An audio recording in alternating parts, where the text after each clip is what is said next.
Welcome back, scholars. We are now going to review our dirt quiz from yesterday and go over yesterday's lesson so that we are better prepared and have a true understanding of how the author used imagery and word choice to characterize Cleopatra. Let's start with our dirt quiz. So, question one: how many stanzas are in Swinburne's poem? The correct answer is D. There are four stanzas. Question two: what is against Cleopatra's neck? So, scholars, this was our most challenging question on our dirt quiz. The correct answer, scholars, is jewelry, B. Again, the correct answer is B. Question three: what does Swinburne compare Cleopatra's headband? The correct answer, a river snake. And last question: what else does Cleopatra tread on other than God and godlike things? Correct answer is C, fate and fear.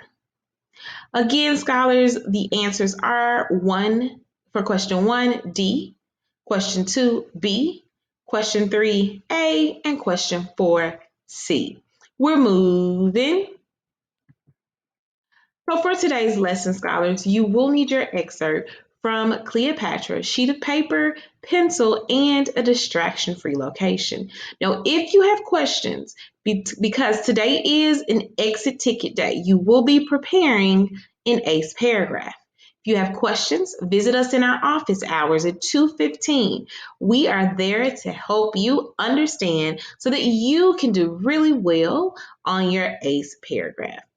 Remember, we are one big learning family, all here to support and grow as learners and make this virtual experience the best experience ever. Our annotation and discussion prompt for today is: in the poem's message about Cleopatra, is the poem's message about Cleopatra one of warning or one of appreciation? How does the author illustrate this message? Analyze specific textual evidence and the author's craft in your response. So, scholars, this is pretty loaded. I want you to go ahead and write out our discussion prompt. As you're writing, I am going to discuss exactly how we're going to go in and dissect this prompt. Well, first, scholars, we need to determine if the poem's message is one of warning or an appreciation. After we determine if it's a warning or an appreciation, we need to talk about how does the author illustrate this message.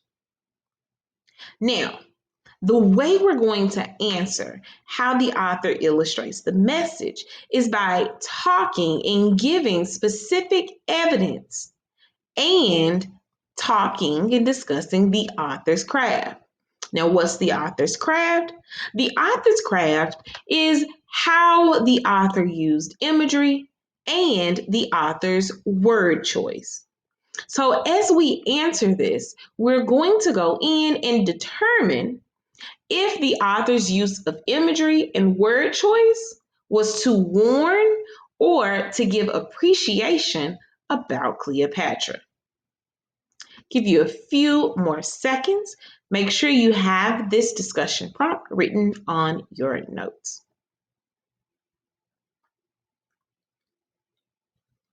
We're moving. So, scholars, on yesterday, in your independent practice, you were given one piece of evidence for imagery and one piece of evidence for word choice. Let's discuss those now.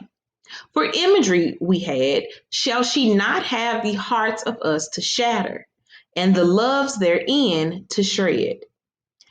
Remember, first we needed to determine what picture did the author paint. That is how we're going to write our analysis.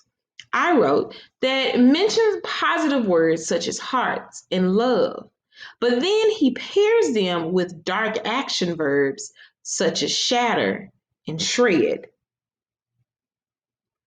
So after I wrote the analysis, I need to go over and figure out Was the picture that was painted, did it have a positive or negative connotation?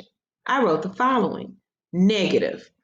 It suggests that Cleopatra has the power or the will to harm those who love her.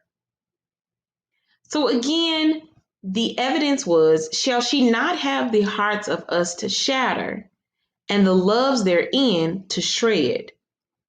And I wrote that this had a negative connotation because it suggests that Cleopatra has the power and will to harm those who love her. So our next piece of evidence was word choice.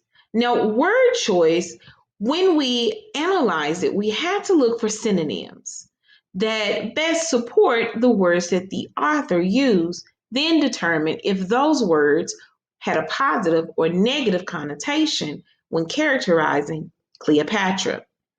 Here's the piece of evidence that you were given on yesterday. The strong sense of her beauty stings. Strong sense. I'm thinking of a synonym. I went with power. Now we need to go in and look at sting. How many of us have been stung by a bee? Was it nice? Was it positive? Was it negative? So when I wrote my synonyms for sting, I wrote hurt, pain, danger. So scholars, as you can see, we have the word strong sense that shows power. Then we have the word stings that shows hurt, pain, and danger. So when I put those two together, I need to decide, when the author used these words, was he giving a positive annotation or positive connotation or negative connotation? I wrote negative. I wrote negative because I feel that it emphasizes her dark side and her ability to hurt others. So scholars, yes, yesterday's lesson, we had a lot of positives. Your independent practice, both of the evidence that were given showed negative connotations. We're moving. So scholars, now that we have completed or reviewed our dirt quiz from yesterday and reviewed our independent practice, this is going to help us better explain and better understand the author's use of word choice and imagery when characterizing Cleopatra. Scholars, meet me in the next video.